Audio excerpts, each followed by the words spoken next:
La nouvelle est tombée en fin d'après-midi de ce mardi. Dagobert Moifo, écroué à la prison centrale de Kondengui, c'est à Yaoundé. Le présumé assassin du petit Matisse, âgé de 6 ans, est accusé de violation de domicile, de meurtre. Il va passer sa première nuit à Kondengui. Nos équipes sont sur le terrain pour suivre cette actualité pour vous. Mais en attendant le débrief de l'actualité, fait le premier point sur cette information qui a suscité des émotions et des réactions mitigées sur le plan national et international. Mesdames, Messieurs, bonsoir et merci de nous retrouver en direct sur Canal 2 International pour le débrief de l'actualité. Je commence par les invités déjà sur ce plateau. Lui, il est avocat au barreau du Cameroun et on aura uniquement des hommes de loi et la société civile sur ce plateau. Pas de casquette politique. On fait des précisions et chacun le sait. Maître Paul Payéré, bonsoir et bienvenue. Ouais, bonsoir Lynn, bonsoir aux co-panélistes, bonsoir aux téléspectateurs. Je crois que ce soir, le résultat est tombé. Je ne sais même plus. Je voulais m'interroger si le débat devait être encore tellement d'actualité parce que cet assassin, présumé bien sûr, vient d'être placé. Et aussi, je profite de l'occasion pour dire bon anniversaire aux camarades du SDF. Ça a commencé hier et ça va s'enchaîner. Et nous sommes en train de fêter nos 35 ans de maturité pour pouvoir aborder quelqu'un. Vous avez dit pas de politique ce soir. D'accord. Non, rassurez-vous, on a parlé de cet anniversaire hier et de toutes les façons, on a suivi le chairman dans le Noun actuellement après Bamenda et hier. C'est une actualité qu'on a d'ailleurs déjà évoquée ici. Elle, c'est une grande dame de la société civile, présidente de Women International League for Peace and Freedom. Elle parle de la paix et de la justice avec beaucoup de passion. Elle a fait le tour du monde pour que justice soit rendue à travers notre pays. Sylvie Ndongo Jacqueline, qu'on ne présente plus. Bonsoir et bienvenue. Merci. Bonsoir Lille, bonsoir chers copanélistes, bonsoir téléspectateurs et téléspectatrices du Canal 2 International et surtout merci pour l'invitation. Nous sommes là pour un cas qui est vraiment déplorable et qui nous fait comprendre qu'à chaque fois qu'on croit avoir atteint les limites de l'horreur, on se rend compte qu'il y a encore pire. C'est un cas qui nous montre que la cruauté et la cruauté humaine n'a plus de limites et nous devons nous interroger au moment où nous condamnons, nous devons nous interroger.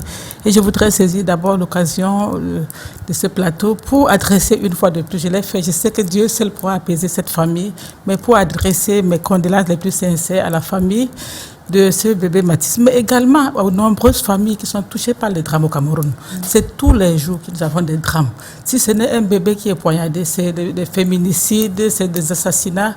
Il y a vraiment un problème. Donc je voudrais adresser mes condoléances à toutes les familles éprouvées et nous demander de nous interroger au-delà de la dénonciation. Pourquoi? Le mal semble assez profond. D'accord, merci à vous. Parler de drame, justement sur l'axe Douala-Yaoundé, aujourd'hui on a eu 7 morts selon le chiffre officiel diffusé par le préfet d'Union Ekele.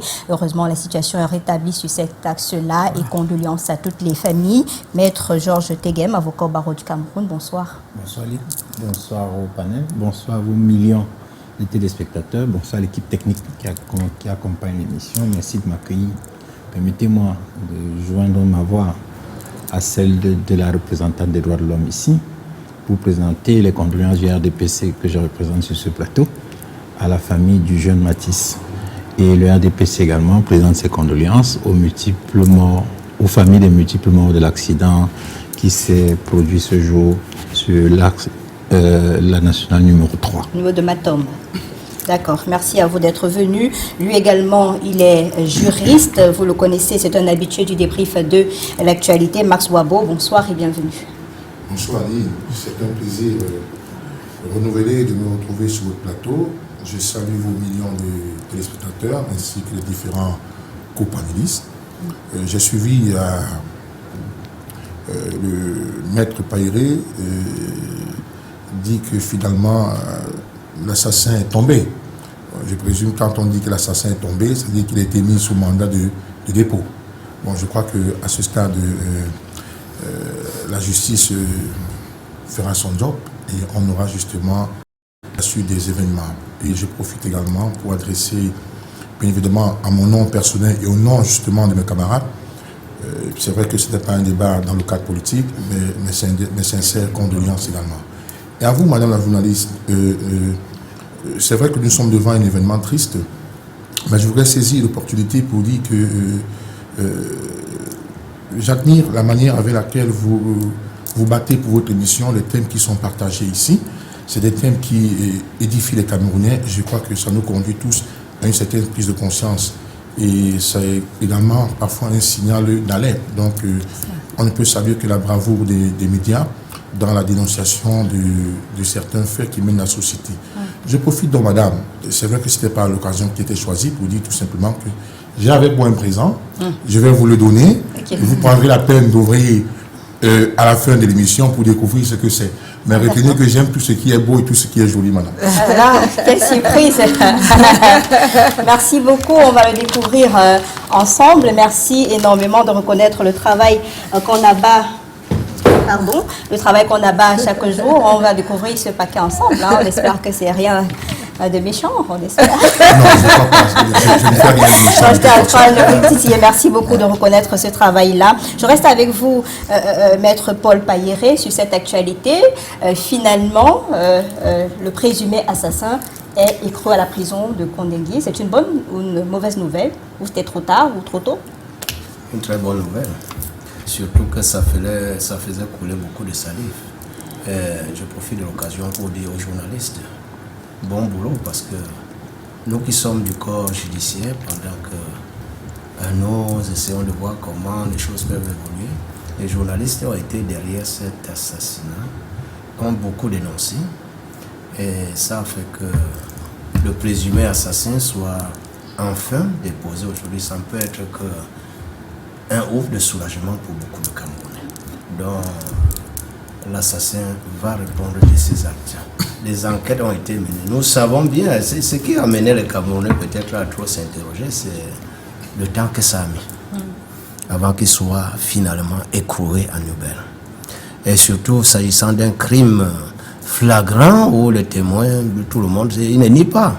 Donc, ça, on s'interrogeait pourquoi. Et c'est ça les lenteurs judiciaires que nous décrions, nous-mêmes les avocats, dans notre système judiciaire. Il y a des moments où on peut attendre qu'une procédure évolue à une vitesse un peu éclair, mais parfois il y a des retards. C'est ce qui est arrivé dans ce cas. Et je crois que si les enquêteurs ont bien mené leurs enquêtes, en respect des textes, parce que même quand ça dure, on s'interroge, on se pose la question, est-ce que tous ces renvois, c'est bien couvert par le procureur de la République? Parce que on sait bien, la garde à vue au Cameroun, c'est 48 heures, prorogeable une fois. Et cela peut encore aller au-delà sur autorisation écrite du procureur de la République. Je crois que dans ce cadre, le monde judiciaire, le procureur de la République et les enquêteurs ont pu respecter le code de procédure pénale. Sylvie, le petit Mathis, 6 ans, a été assassiné le 10 mai. Et c'est le 27 mai que le présumé assassin se retrouve finalement écroué à la prison. Je crois que Maître a parlé de lenteur judiciaire, mais je ne voudrais pas tirer à boulet rouge sur les juges. Juste dire que autant il est important de respecter les procédures, mais il est également important de ne pas perdre la confiance de l'opinion, parce que quand il y a ce genre de retard, si je peux le dire ainsi, ça fait quand même que de plus en plus les Camerounais perdent confiance à la justice. Donc nous voulons saluer le travail qui est mené par les juges, les magistrats, mais dire qu'il est important d'allier, de pouvoir faire le juste milieu entre le travail qui est fait et la nécessité de rendre la justice de façon équitable et dans les délais, surtout en sachant qu'en face on a une famille qui est meurtrie. Donc c'est ce juste milieu-là qu'il est important de faire. En même temps, il faut vraiment respecter le travail des magistrats, mais simplement dans une situation dramatique comme celle-ci, où comme Maître l'a dit, le coupable est connu, il faut simplement essayer de garder la confiance du public, parce que le retard là n'est pas toujours en faveur de la justice. Maître Georges Teguem, on a vu la pression sur les réseaux sociaux, dans les médias. Hier, d'ailleurs, on a vu des femmes de ce quartier-là habillées en noir et aller au commissariat pour exiger que justice soit rendue. Et aujourd'hui, c'est fait. On a vu même l'artiste Malos faire direct de plusieurs heures, suivi par plus de 4000 personnes. Est-ce à dire que c'est toute cette pression-là qui aurait conduit la justice aujourd'hui de prendre cette décision de mettre le présumé assassin à Kondengui? La justice n'a encore rendu aucune décision dans ce dossier. En ce moment, on est simplement dans les éléments que les OPJ ou officiers de police judiciaire ont recueillis. Et sur la base de ces éléments, avec M. le procureur de la République, qui est le destinataire de leurs procès-verbaux, il a été mis sous mandat de détention provisoire. Maintenant, ceux qui expriment la volonté de faire savoir ce qu'ils pensent, notamment avec des manifestations pacifiques en robe noire ou en billet en noir, comme vous le dites, on est dans un contexte démocratique et on le leur reconnaît. Mais nous disons également que les magistrats sont formés, outillés pour faire le travail conformément aux règles de l'art. Et je voudrais faire observer ici que ce n'est toujours pas évident, contrairement à ce qu'on peut penser. Mais lorsque vous croyez que quelque chose est évident en justice, il faut rassembler les éléments. Il faut avoir le maximum d'éléments pour pouvoir dire le droit au moment venu. Donc moi je pense qu'au niveau de l'enquête préliminaire, les officiers de police judiciaire ont fait leur travail sous le contrôle de M. le procureur de la République. Certainement, pour des raisons que nous ne connaissons pas puisque nous ne sommes pas dans le dossier, la garde à vue a été prorogée, certainement pas une décision de M. le préfet, parce que c'est certainement qu'il y a une garde à vue administrative. Sinon, le délai est largement dépassé. Mon confrère me rappelait tout à l'heure le délai légal. Si c'est dépassé, c'est que forcément le préfet est intervenu pour, comme la loi l'autorise, prescrire la garde à vue administrative dans le cas de crimes flagrants, comme c'est le cas en l'espèce. Donc, soyons plutôt, gardons la confiance en notre justice, gardons la confiance en nos institutions et disons que la République, vous et moi, nous dépensons, et les Camerounais, nous dépensons beaucoup d'argent pour former nos magistrats. Et s'ils sont formés, ils sont outillés. Ce sont des gens qui ont une certaine qualification et savent bien ce qu'ils doivent faire. Et les OPJ sont là sont encadrés justement par le procureur. Je voudrais rappeler que d'après le code de procédure pénale, l'arrivée du procureur de la République sur un lieu d'un crime dessaisit les officiers de police judiciaire. C'est-à-dire qu'à un niveau, on estime que c'est l'homme de l'art, le procureur de la République, qui est mieux outillé pour pouvoir faire le boulot. Bon, maintenant, le monsieur a été l'assassin présumé. Je ne sais pas s'il faut dire même présumé assassin. Moi, je fais souvent très attention. Je dis, ce monsieur qu'on présente comme étant l'auteur a été mis sous mandat de détention provisoire. Maintenant, il fera valoir ses droits de la défense. Donc, dans un procès équitable, dans un contexte comme le nôtre, où les droits de chacun doivent être respectés. Mazouabo, est-ce qu'on doit ignorer cette pression-là? Parce que ça allait sur les réseaux sociaux et cette semaine, c'était intense au regard de ce qui s'est passé ces derniers jours avec ces femmes qui sont sorties, ces directs organisés ça et là. C'est quand même une pression non négligeable. Ok, madame. Ce qu'il faut dire, c'est que la justice ne se gère pas avec des émotions. Je n'ai aucun élément pour pouvoir dire, me basant sur le droit, que la pression aurait amené la justice à accélérer. J'ai cru entendre que M. Wafo avait été déféré, présenté devant M. le procureur, et on l'a retenu justement pour compléter l'enquête. Le procureur de la République, quand il vous retourne pour compléter l'enquête, il donne certaines instructions. Et dans certaines instructions, on doit vous le représenter. Il peut dire, on vous représente dans 48 heures, par exemple. Alors, il donne des orientations. Il faut justement que lorsqu'on vous présente chez M. le procureur, que les différentes interrogations que le procureur de la République a données, justement, que ça trouve justement des réponses. Donc, c'est des pistes. Et surtout qu'il faut rappeler qu'en matière d'enquête, quand on arrive à ce niveau-là, le procureur de la République est le patron. Hein. Donc, ce sont ces orientations qui priment, même parfois sur les enquêtes menées au niveau des unités. Alors, qu'il y ait une pression, je ne peux pas forcément négliger, je ne vais pas dire absolument que les pressions n'ont pas eu un effet positif. Mais toujours est-il que, comme on n'a pas d'éléments probants pour pouvoir dire que c'est la pression qui a fait parler, je dis tout simplement que c'est un dossier dont on ne connaît pas le fond, on ne connaît pas les éléments qui sont versés dans ce dossier. Et en ce moment-là, on se fie tout simplement en se disant le procureur de la République a donné des instructions. Et maintenant, si à un moment donné, ces instructions, on a fini de boucler en tenant compte des différentes orientations de monsieur le procureur de la République, eh bien, on va vous représenter ce procureur. Maintenant, peut-être ça coïncide parce qu'à la veille, il y a justement eu une marche à ce commissariat-là, eh bien, on peut penser comme ça. Mais je ne veux pas le dire dans l'absolu, pour la simple raison que le temps de la justice, c'est le temps de la justice. Et puis les enquêtes sont menées, vous comprenez, et ce n'est pas fait justement par les émotions des gens. Donc il y a une enquête qui a été ouverte, on a présenté le concerné sur le procureur de la République, il se trouve que maintenant il est à la prison. Bon, mais l'enquête continuera son cours.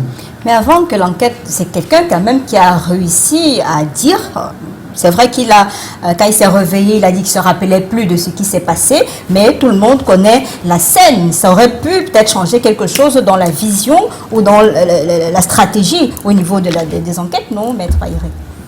Oui, bon, les circonstances dans lesquelles ce crime a été commis, nous savons, c'est parti d'un bar. Était-il dans un état d'ébriété? C'est autant de choses qu'il faut se poser comme question. Et pour comprendre la suite, a-t-il agi cela de manière très consciente ou bien c'était sous le coup de l'alcool? Mais on parle d'un homme aussi qui a eu des antécédents qui aurait fini sa dispute, aller consciemment récupérer le couteau pour venir égorger un enfant qui ne demandait qu'à vivre. Oui, ça c'est vrai que on peut dire se présumer, c'est un criminel, se présumer, bon le mot présumé, bon c'est un criminel vraiment assez courageux parce que ce qui se passe, quand il part après la bagarre, il revient et surtout poignarder un jeune enfant avec un si long couteau. Vraiment, et quand on parle de son passé, ça veut dire que c'est quelqu'un déjà, c'était un récidiviste, mais récidiviste, il faudra voir, avait-il déjà été condamné quelque part pour pareil, pour des infractions pareilles? On se pose encore la question. Donc nous sommes à une étape de supputation. Ce qui est là, c'est qu'il y a eu mort d'homme et avec quoi? Avec une arme, un couteau. Et poignardé de manière très hautement courageuse, enfoncé à, on parle de combien de coups? 23, 4. Voilà, 3 à 4 coups. Et encore un voisin. Son ami. Et le petit crie son nom, tonton. Tonton Blake. Tonton Blake. Il n'arrête pas, c'est un criminel pur et dur. Et je crois qu'il est à l'heure actuelle déféré, il est déposé. Actuellement, le juge d'instruction va s'occuper, donc il y aura une information judiciaire, je crois. C'est moi, les Camerounais ont soif que cette justice soit vite faite. Oui, mais nous sommes là, vous voyez, au Cameroun, avec le cas de votre collègue journaliste, jusqu'aujourd'hui, où en est-on? C'est autant de choses. Les Camerounais sont donc, ils ont soif. Parce qu'à un certain moment, il faut aller jusqu'à condamner. Parce que quand on condamne, on dit peut-être 15, 30 ans, c'est déjà ça apaise. Même la peine de mort. Hein, oui, même la peine de mort. Même ce sont des cas où il faut exécuter ce genre de délinquants. Je crois les nombreux ont parlé d'un style de délinquant qu'il faut effacer souvent. Parce que quand on laisse, il reviendra sur ses traces. Il y a plusieurs cas comme ça qu'on n'en parle pas. Ce cas-ci précisément, c'est parce que le présumé assassin, c'est le papa d'une artiste reconnue, l'idole dont on ne parle plus. Donc du coup, ça a peut-être aussi participé à concourir à ce qui se passe aujourd'hui. Absolument. Mais comme l'a dit Maître, c'est-à-dire, moi j'imagine cet enfant, 6 ans. Qu'est-ce qu'il sait des bars? Pour lui, le bar, c'est quoi? La bagarre, c'est quoi? Il est avec son pain chocolat, tranquillement. Il est devant la télé, il n'en sait rien. Le retrouve à la maison. Vous dites là d'ailleurs, bar et autres. Donc, il n'en sait rien du tout. C'est un enfant qui est assis devant ça. Pour moi, c'est une cruauté à nul autre pareil. Et vous posez la question tantôt de la sortie de ces dames. C'est normal. C'est proportionnel au choc, en fait. Je ne pense pas qu'il y ait un seul Camerounais ou un seul être humain qui a été insensible à cela. Ce n'est pas possible. Et même quand on parle de la justice, pour une fois, je veux dire, j'ai envie de mettre ma main au feu pour les juges. Quel juge peut se... On sait. En réalité, c'est parce que les sorties des uns et des autres, c'est pas peur qu'on voit ces cas tomber aux oubliettes comme bien d'autres cas, ou alors entrer dans l'histoire. C'est ça, les oubliettes. En fait, c'est ça la peur, c'est ça la crainte. Mais je ne pense pas que face à ce cas, 6 ans, un juge puisse accepter de jouer un jeu qui n'est pas clair. Je ne pense pas. Donc moi, je voudrais simplement dire qu'on doit comprendre. Le maître l'a dit, ce n'est pas élever les émotions, mais on doit en même temps comprendre les émotions des Camerounais parce que c'est une société qui est en train d'être déréglée. C'est des situations qui arrivent au quotidien. Comme je le dis, on aura besoin bientôt d'un traitement, d'un accompagnement psychologique de toute la nation parce que, qu'on le veuille ou pas, nous sommes impactés d'une façon ou d'une autre par tous ces drames. Et c'est normal que les gens réagissent de cette façon-là. Et c'est normal que les gens ne comprennent même pas que les juges puissent traîner quand lui-même a reconnu l'avoir fait. Donc je voudrais, par rapport à sa fille artiste, je sais que tous les avocats sont là et merci pour toutes les contributions qu'ils sont en train de faire. Je sais qu'on dit souvent que la responsabilité pénale est individuelle. C'est tout ce que je peux dire. Et la pauvre est mal tombée. Que cette situation arrive à son père et elle en paye le plus lourd tribut. Mais qu'elle le veuille ou pas, elle sera impactée. Vraiment, qu'elle le veuille ou pas, elle sera impactée. Et ça nous pose un problème en réalité. C'est en général quand on pose ce genre d'actes, que ce soit féminicide ou agression et autres là, c'est sa propre progéniture qu'on détruit, au-delà de celle qu'on est en train de détruire. Bébé Mathis est parti, sa famille est détruite, mais ce monsieur, sa propre famille, sur plusieurs générations, est détruite. Parce que c'est des enfants qui n'auront même pas le courage. Elle a dû repenser tous ces éléments. Quand on fera allusion, même à l'école primaire, ces enfants qui sont traumatisés, ils sont obligés de changer même d'établissement scolaire. Parce qu'à chaque fois, on va les pointer du doigt. Ah, voilà l'enfant de monsieur qui a tué bébé Mathis. Donc, en réalité, le mal est profond, en fait. Le mal est profond. Et on croit détruire l'autre. Il croyait faire du mal à son voisin, mais il a fait du mal à sa fille et à toute sa famille. Maître Georges Teghem, est-ce qu'il y avait possibilité de faire autrement que la décision de tout à l'heure pour peut-être repartir sur complément d'enquête? Mais est-ce que aussi la visite des ministres sur les lieux, les discours qui ont été tenus avec la demande de l'accélération de la justice, les manifestations de ces femmes-là et même le discours au niveau du gouvernement, est-ce que ça a contribué aussi à éviter encore complément d'enquête aujourd'hui? Je voudrais vous dire, Lille, déjà, quand vous mettez présumé assassin, c'est plutôt présumé innocent. Il faut le dire. Ouais, il faut le dire. C'est plutôt présumé innocent. La différence est située où? C'est que... Pour que les téléspectateurs comprennent, parce que je me rappelle... Tant que sa responsabilité n'a pas été définitivement retenue par un tribunal, il est présumé innocent. Tout à fait. Parce que c'est au ministère public, organe de poursuite, de rapporter la preuve de ce qui est l'auteur matériel des faits. Ce n'est pas la clameur publique, ce n'est pas parce qu'on a vu sur les réseaux que c'est la preuve de ce qui est l'auteur matériel des faits.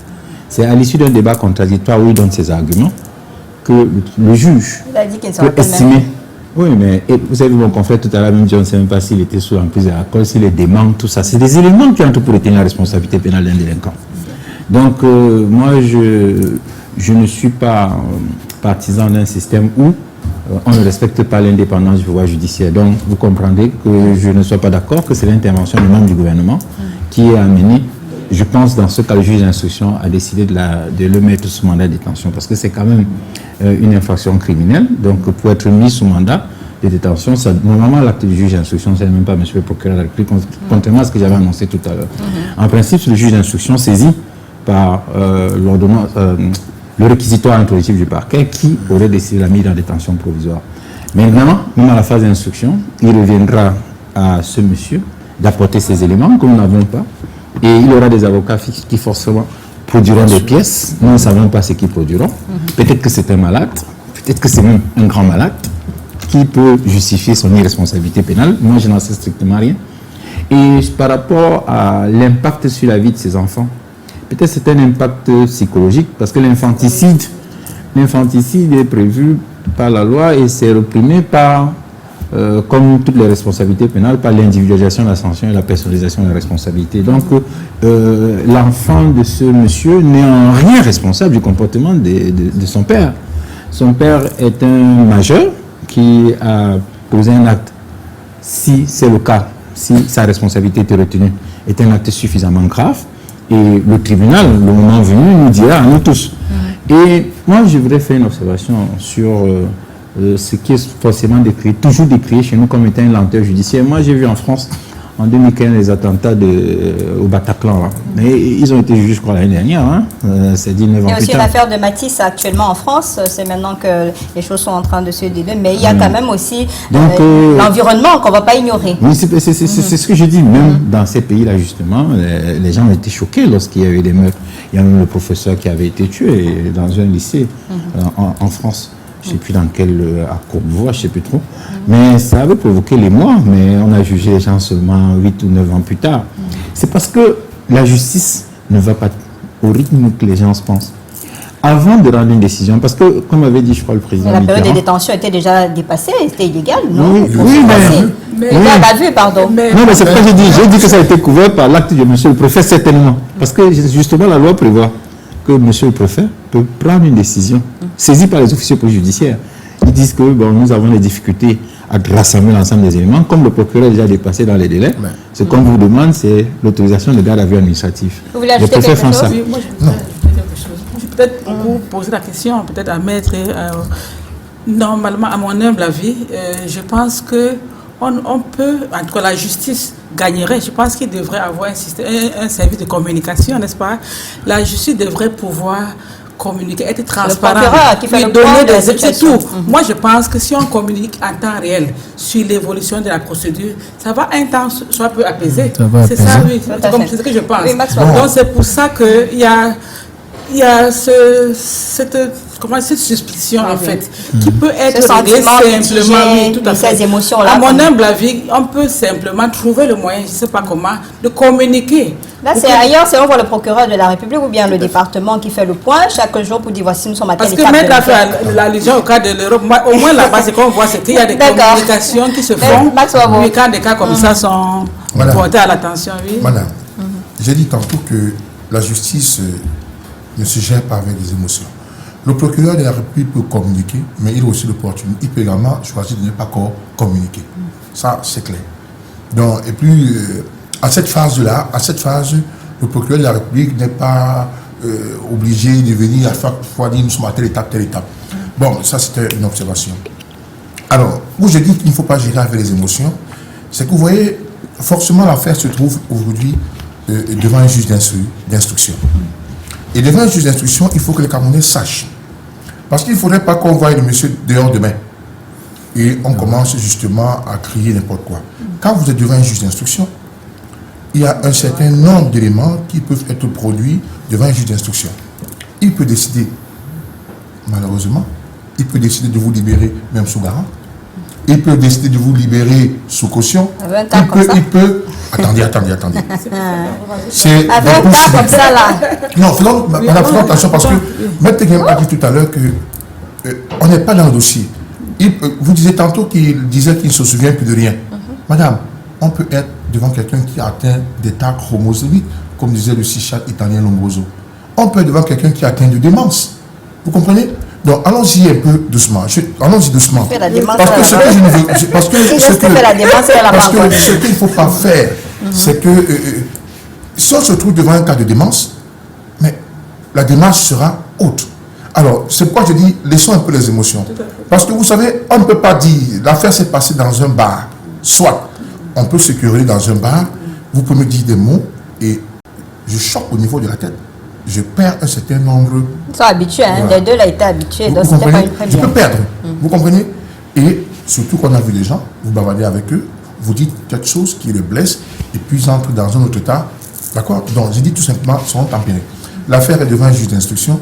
Le juge d'instruction, il a toutes les cartes en... Mais quels sont les cas possibles maintenant qu'il va passer sa première nuit à Kondengui, pour ceux qui nous regardent? Vous savez, quand vous êtes devant un juge d'instruction, je vais vous dire, toutes les enquêtes qu'on fait au niveau des unités de police, un juge d'instruction peut prendre tout ça, une fois s'il met dans la poubelle, il décide de le prendre à zéro. Vous comprenez? Il décide de le prendre à zéro. C'est pour dire quoi? C'est pour dire que parfois vous êtes convoqué dans une unité, et je vois souvent des enquêteurs, lors d'une enquête, ils vous disent ce que je vais écrire là, et quand ça va arriver devant le procureur, ça va arriver devant un juge d'instruction, on va... Non, je rassure les gens. Sachez que quand on est devant un juge d'instruction, il peut prendre tout ce qui a été fait au niveau des unités, il le prend à zéro, il vous dit, Madame Lille, quelle est votre version des faits? Donc c'est pourquoi je dis qu'il revient au juge d'instruction justement de mener justement, de faire son travail. Et dans son travail, il faut bien qu'on sache que la loi lui donne des opportunités. Madame Lynn, s'il est prouvé que le monsieur est atteint de démence, il faut bien qu'on sache que la démarche sera haute. C'est pourquoi je convoque ici pour dire, n'allons pas dans les émotions. Parce que si on entre dans les émotions et qu'on vous dise demain, le gars était atteint de démence, le gars était atteint de ceci. Non, le soin est là-bas. Il reste là-bas, puisqu'il y a un enfant innocent de 6 ans. En réalité, le danger, c'est que... Non, je veux dire ceci, madame. Il y a un bébé qui est parti et le corps est encore à la morgue. Je veux dire ceci, madame, c'est qu'en réalité, on ne condamne pas un fou. Dès lors que vous avez perdu... Mais je vous assure que tous les criminels vont devenir des fous au Cameroun. Non, ils vont se passer je comprends très bien. Non, beaucoup de gens. Je vous en prie. Parce que là, même le juge peut dire je vous en prie, n'est-ce pas? Quand on dit que vous êtes atteint de démence, c'est pas parce que je me comporte comme quelqu'un qui ne se souvient de rien. Vous comprenez? Il existe des médecins, il existe on sait comment on marche justement. Vous comprenez? Le juge d'instruction, on peut demander une série d'examens, madame. Donc de ce côté, ne vous en faites pas. S'il est atteint de démence, sur le plan de la médecine, ça serait prouvé. Donc ce n'est pas que quelqu'un se lève un matin et vient dire je ne me souviens plus de rien, on dit démence. On sait que ça peut également être vu comme une technique de défense. Mais laissons le juge d'instruction va apprécier. Si tu permets, je voudrais dire d'accord, je voudrais dire également à maître que le juge d'instruction doit savoir qu'il est dans une société qui est délicate. Oui, on sait bien. Il y a des émotions, il y a des réactions, il y a la colère, il y a la colère, la vie. Il y a l'enfant qui est parti. Par rapport à la communication, j'ai rebondi par rapport à la communication dont vous avez parlé. Il ne veut pas communiquer, pas pour nous faire plaisir, mais pour essayer de, un temps soit peu, calmer la situation dans le pays de façon globale. C'est dans ce sens que je parle d'une communication présente qui peut sauver un peu. On lit ces messages qui arrivent. Bonsoir Lille et bonsoir à votre riche panel. Je voudrais poser cette question à Maître Tegem. Avait-on besoin d'une garde à vue alors que l'article 103 alinéa 1 du Code de procédure pénale est suffisamment clair, est qualifié de crime ou délit flagrant? Le crime ou le délit qui se commet actuellement ou qui vient de se commettre. Alinéa 2, enrichi en mentionnant il y a aussi un crime et délit flagrant lorsque, après la commission de l'infraction, la personne est poursuivie par la clameur publique. On se souvient que M. Moifo a été extirpé par la police des mains de la justice populaire. Cette dernière peut bien être qualifiée de clameur publique, non? Ça, c'est la question. Avec tout ceci, à quoi servirait la présence de M. Moifo au commissariat? Quelqu'un qui est présenté comme un modèle par sa fille, l'idole, peut-il être un malade? Maître Tegem, qu'est-ce qui explique que le procureur de la République du Cameroun ne communique pas assez? Ça, c'était des interrogations de Vicenzo Guijoy. Fais le résumé, maître, en quelques points. Non, je le comprends, le téléspectateur qui envoie le message. Mais je voulais faire observer ici que ce n'est pas la loi qui rend les décisions. Les décisions s'inspirent de la loi. Et en fonction des cas, les juges peuvent être amenés à prendre des décisions. Il dit que le monsieur a été surpris par la clameur publique. Est-ce que la clameur publique est un élément de preuve? La clameur publique n'est pas un élément de preuve. Les éléments de preuve, c'est les témoignages, les renseignements et tout ça, ça doit être consigné dans un procès verbal. Donc c'est cela. Donc au début, on recueille ces éléments. Les témoignages, l'audition des personnes qui ont participé. Ce n'est pas parce qu'on a crié qu'on a vu. Déjà, même parfois, vous arrivez dans un quartier, on est en train de crier au voleur. On entre pour suivre monsieur, dis-moi, et c'est quelqu'un du quartier qui dit que ce n'est pas un voleur, on le connaît ici au quartier. Donc la clameur publique n'est pas un élément de preuve, ni ce qu'on appelle un indice. Donc, on doit prendre des mesures comme la garde à vue pour permettre aux officiers de police judiciaire, qui sont les auxiliaires de monsieur le procureur de la République, de rassembler ces éléments. Et sur la communication de monsieur le procureur, déjà réclamé à corps et à cri sur ce plateau, moi je voudrais indiquer quand on l'a fait entre les mains d'un juge d'instruction, nous disons souvent dans le milieu judiciaire que lorsque la clameur publique ou alors l'opinion publique rentre dans la salle d'audience, la vérité s'envole par la fenêtre. Lorsque vous avez un dossier, vous êtes avocat, c'est toujours très délicat pour vous lorsqu'on en parle dans la presse. Parce que généralement la presse donne un sentiment que parfois le dossier ne traduit pas. Donc vous êtes parfois dans le dossier, vous lisez les pièces du dossier, vous dites mais qu'est-ce que ces gens racontent à Canal 2? Parce que vous êtes dans le dossier, enfin, par exemple, je dis parce que nous sommes sur Canal 2. Non, je dis parce que nous sommes sur Canal 2. Je veux dire dans les médias. C'est dire que je dis parce que nous sommes sur Canal 2. Parce que parfois vous êtes dans un dossier, moi par exemple je suis avocat, il m'est arrivé de prendre mon dossier comme ça, je lis, et je suis l'émission, je dis mais moi c'est même mon dossier. C'est de mon dossier là qu'on parle. Et beaucoup d'avocats ont ce sentiment parfois. Même les juges. Donc, comprenez la prudence des magistrats qui, encore une fois, sont formés. Et s'ils ont choisi de communiquer si certains dossiers n'est pas sur d'autres, parce qu'il y a des cas où ils ont communiqué. C'est parce qu'ils ont parfois estimé que ici, il faut peut-être observer un certain mutisme pour permettre à la vérité de jaillir au grand jour. Maître Pairé, quelqu'un qui est représenté comme modèle par sa fille artiste l'idole, peut-il être malade dans ce cas-ci? Bon, un modèle, sa fille peut-être... Oui, parce qu'on a vu des posts sur les réseaux sociaux avant que le scandale s'il n'arrive, où c'était comme chaque enfant, faire rendre hommage à son papa de façon naturelle. On dit qu'il est revenu un peu sur sa piste. Est-ce que vraiment elle n'était pas au courant peut-être du passé délictueux ou criminel de ce papa? Est-ce que ce papa peut être un modèle? C'est juste l'affection entre père et fille. Effectivement, elle ne saurait endosser quoi que ce soit, mais aller jusqu'à dire le père est très modèle quand elle voit ce que ce père a posé comme un acte. C'est vrai, il est actuellement présumé innocent, mais vraiment, sachant qu'il y a eu peut-être ce passé, elle ne pouvait pas ne pas être au courant du passé un peu trop. Elle avait quand même des slams très profonds. Peut-être nous, on n'a pas peut-être mieux compris, parce que parfois, quand il y a des douleurs internes, vous les traduisez dans des chansons, dans des slams. Peut-être l'opinion nationale n'a pas compris aussi peut-être sa douleur. Et ce jour, vous avez vu comment elle a pleuré. Cette douleur, on te pose la question, était-ce pour l'enfant qui a été assassiné ou c'est par rapport à la liberté, son père privé de sa liberté pour un bout?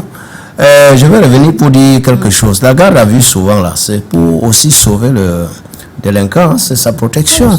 Parce que, non, je dis que parfois, c'est pour le protéger, parce que la vindicte populaire, on finissait avec lui. Et si on le laissait sans le mettre à la garde à vue, je crois que les gens continueraient à le finir.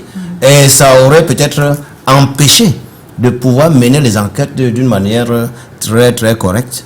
Et comme l'enquêteur, comme disait Wabo, effectivement, les procès-verbaux qui arrivent devant le procureur de la République ou devant le juge, ça a valeur de renseignement. Même à l'instance, après même l'ordonnance du juge d'instruction qui sera, on sera devant là-bas, hein, maître Teguin, devant encore le juge qui va juger, en fin de compte, il y a encore à pouvoir écarter certaines choses. Monsieur Wabo a parlé des trucs, ça peut arriver. C'est maintenant devant le juge d'instruction qui va voir. Au vu de ce qui se passe, y a-t-il lieu de faire un non-lieu, mais vraiment, ça va être très gros. Ça, ça passera difficilement. Mais c'est possible. Il faudra, si des médecins peuvent aller examiner si son état psychique.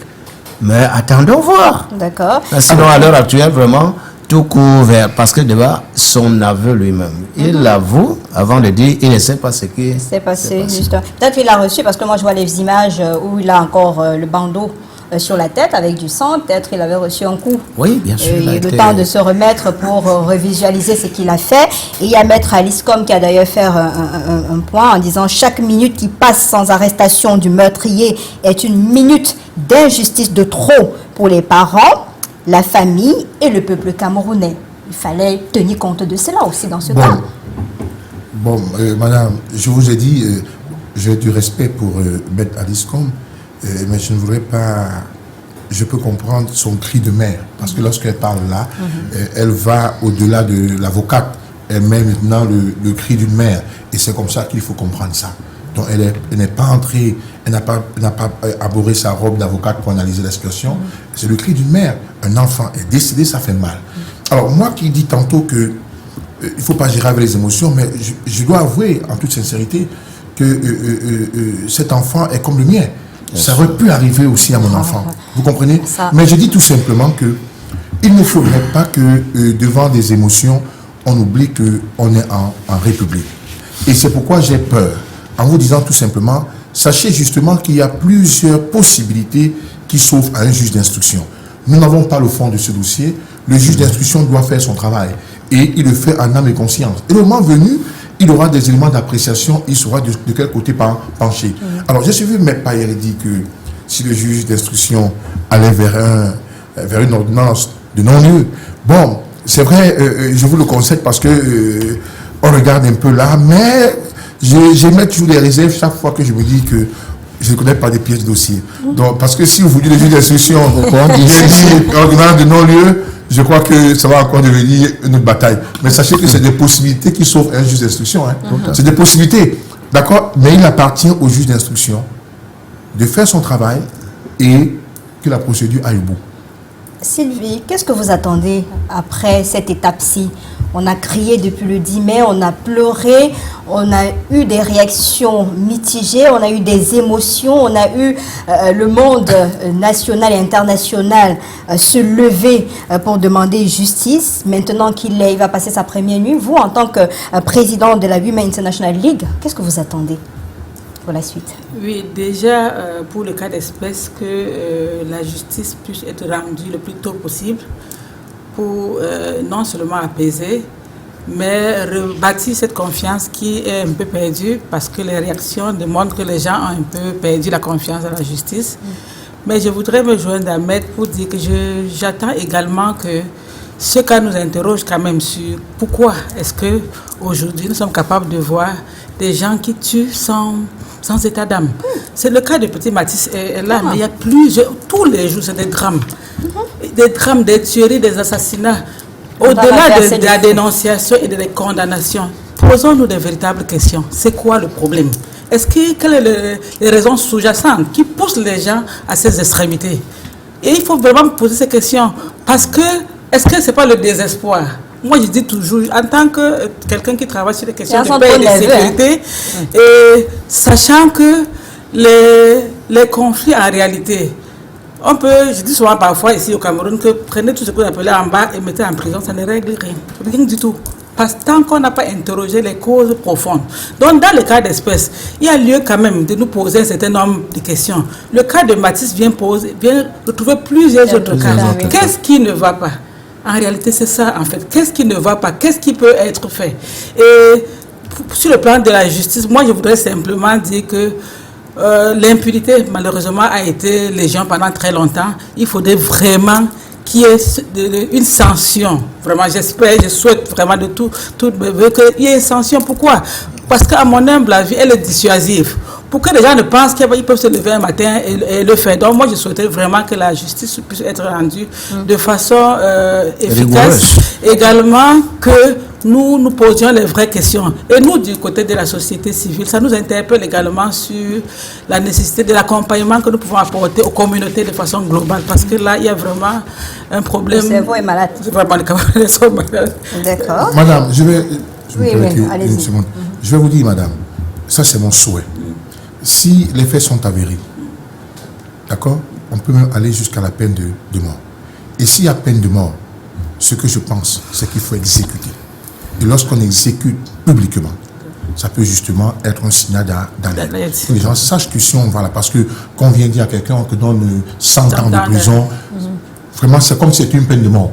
Mais moi, pour qu'il y ait prise de conscience, il faut pouvoir exécuter. Maître Tegem, les décisions de justice, on a vu comment on a liquidé les femmes aujourd'hui à 52 000 francs CFA après une décision de justice. Dans le cas précis où tout le monde a mal, c'est la douleur, c'est un crime d'une sauvagerie extrême. Qu'est-ce qu'il y a lieu de faire? Qu'est-ce que la justice doit faire dans l'immédiat pour satisfaire également, même apaiser même cette famille-là? Parce qu'il y a cette maman dont on ne parle pas, ce papa, ces parents qui ont perdu leur enfant. Il faut vraiment que la justice soit rendue de façon équitable et qu'on ne vive pas cette affaire où on brade les femmes à 52 000 francs CFA. Vous venez de prononcer le mot justice équitable. Il faudrait que les Camerounais fassent confiance à l'institution judiciaire. Et moi, je ne suis pas partisan d'un système où la justice rend des décisions et on s'attaque sur la place publique aux décisions de justice. Il y a une façon d'attaquer les décisions de justice, pas sous contrôle de mon confrère. Lorsqu'on n'est pas d'accord, il y a les voies de recours. Et lorsqu'un juge a rendu une décision, il est dans le cadre de cette décision rendue, il répond de la loi et de sa seule conscience. Et je répète ce que j'ai dit en commençant, nos magistrats sont suffisamment formés. Et je voudrais rappeler également ce qu'a dit mon confrère tout à l'heure, c'est très important, c'est que si il n'y avait pas de justice chez nous, il y aurait une justice privée. Et si la justice privée réussit à prendre le dessus sur la justice officielle, c'est un véritable problème. Donc si on avait abandonné ce monsieur entre les mains de ceux qui voulaient le lyncher, c'est qu'on n'aurait même pas la vérité de ce qui s'est produit. On ne saurait même pas pourquoi il aurait posé l'acte. Et l'a dit le représentant des droits de l'homme sur ce plateau pose des problèmes. Qu'est-ce qui se passe dans notre société? Effectivement, c'est en entendant des gens comme ça, à l'occasion d'un procès équitable, lorsqu'on écoute sa version des faits, pourquoi il a posé l'acte, qu'on finit par dire, bon écoute, ça veut dire que ce monsieur délinquant a eu telle attitude, et lorsque quelqu'un a une telle attitude, on peut déjà commencer à prendre des mesures préventives. Donc ceci, la justice, l'œuvre de justice, avait dit M. le ministre d'État, ministre de la Justice Garde des Sceaux, en installant le premier président du tribunal criminel spécial, l'œuvre de justice n'est pas aisée. C'est un travail qui nécessite une certaine expertise, qui nécessite une certaine compétence et surtout une bonne formation. Fort heureusement, au Cameroun, on a une école qui forme bien les magistrats. La preuve, c'est que les étrangers qui viennent se former chez nous.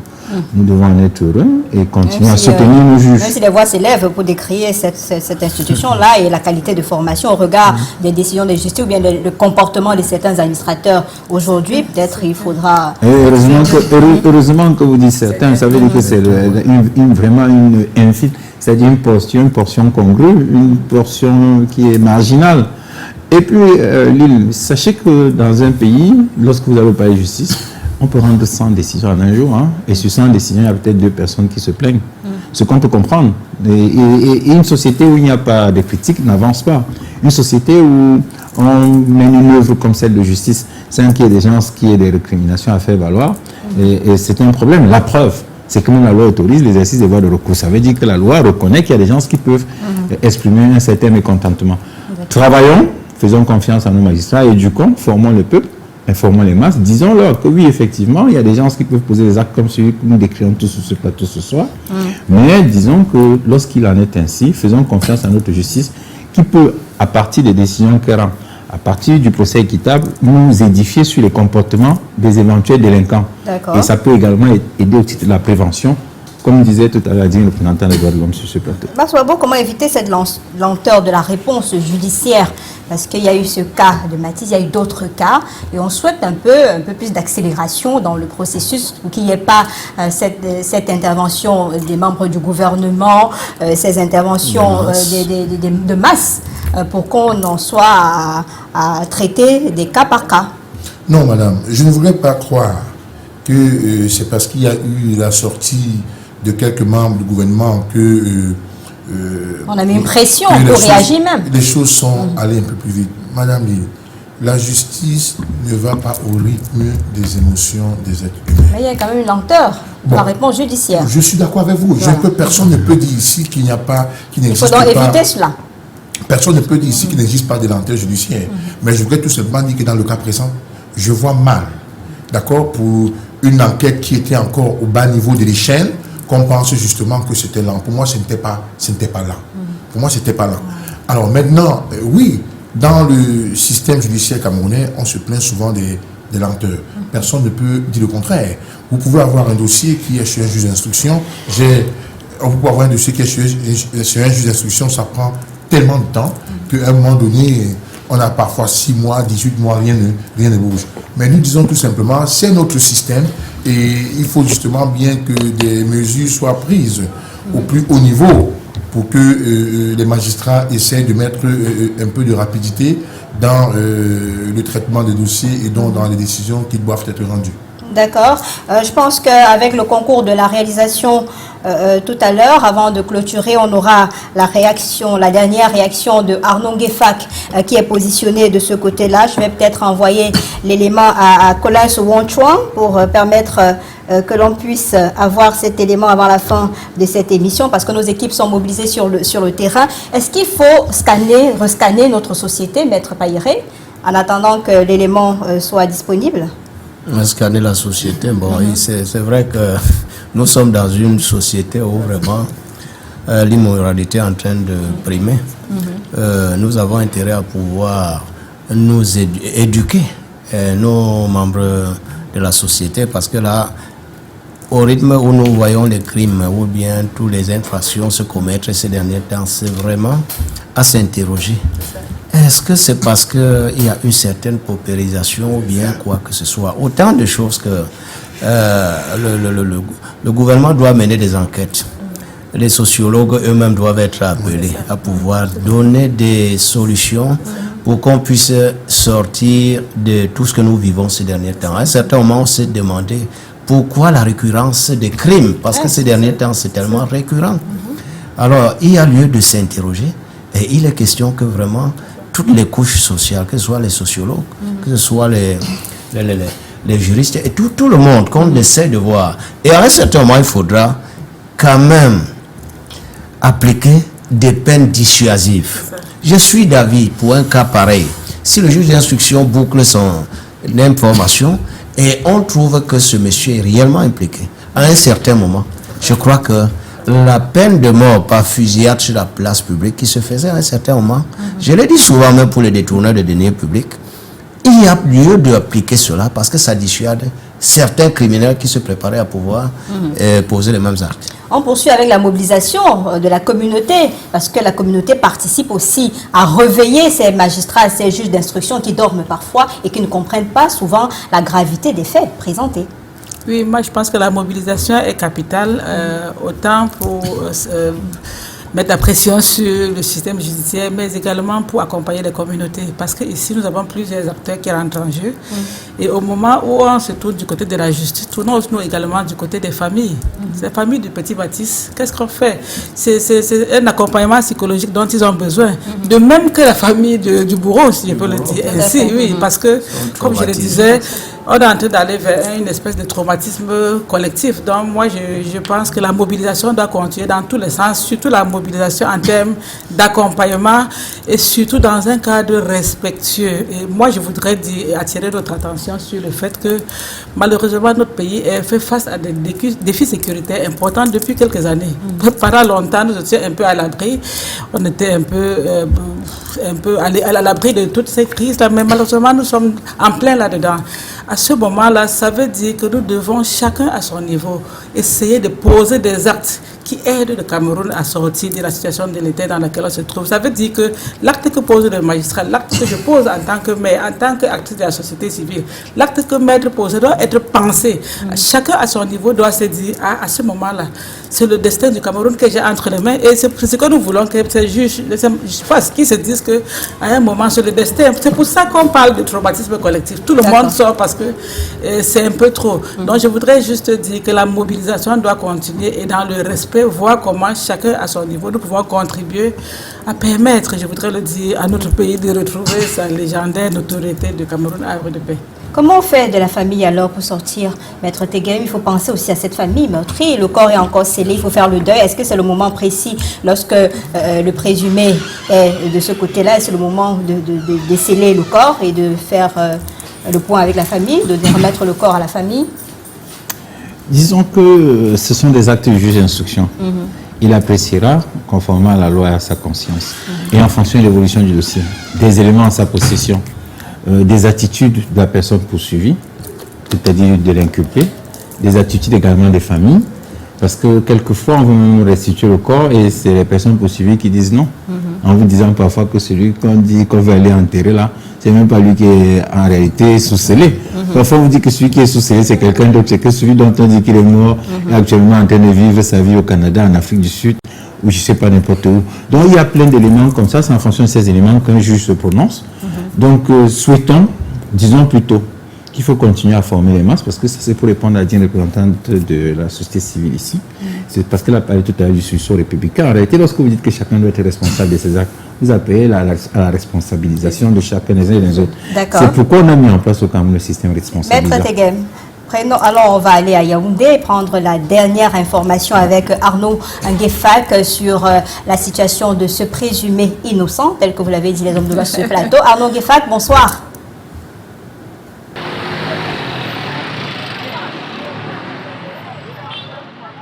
Bonsoir à vous.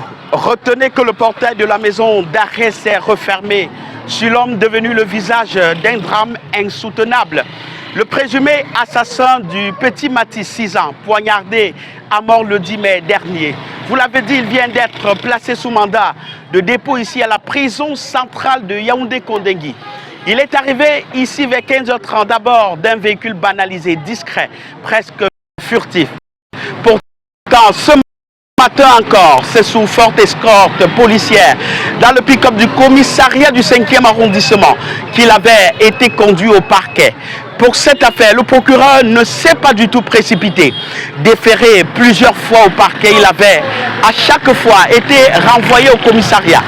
Les sources judiciaires indiscrètes font état de ce qu'il attendait, les derniers éléments du dossier, en particulier le rapport d'autopsie de l'enfant, clé de voûte de la procédure.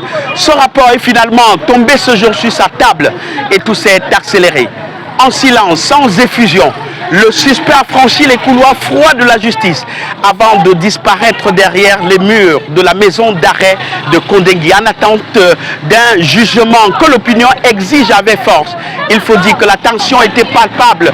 Plusieurs allers-retours devant le procureur sans mandat de dépôt avaient éveillé la colère, celle d'une population choquée, meurtrie, qui voudrait comprendre pourquoi un enfant a payé de sa vie une querelle entre adultes. Ce soir, la justice pose un acte fort, mais dans les cœurs, l'innocence brisée du petit Mathis laisse un vide immense.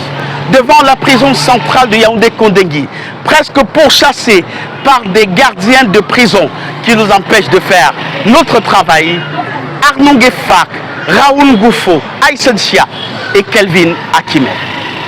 Merci infiniment à toute l'équipe mobilisée à Yaoundé. Merci à Arnon Gefar, merci à Colin Souanchouan et Emmanuel Biveka. Et Jean, merci pour cet élément qui nous permet de mettre un terme à cette émission. On espère que la justice sera rendue et tout à l'heure, aux 19h50, vous aurez d'autres précisions de cette actualité. Et puisqu'on ne va pas rester dans la tristesse, peut-être cette image, ce cadeau qui m'a été offert aujourd'hui par Max Wabo pourra apporter un peu de lueur d'espoir dans ce pays de colère. Merci infiniment, Max Wabo. Merci à vous d'être venu sur ce plateau. On se retrouve demain avec une autre thématique et d'autres invités. Bonsoir.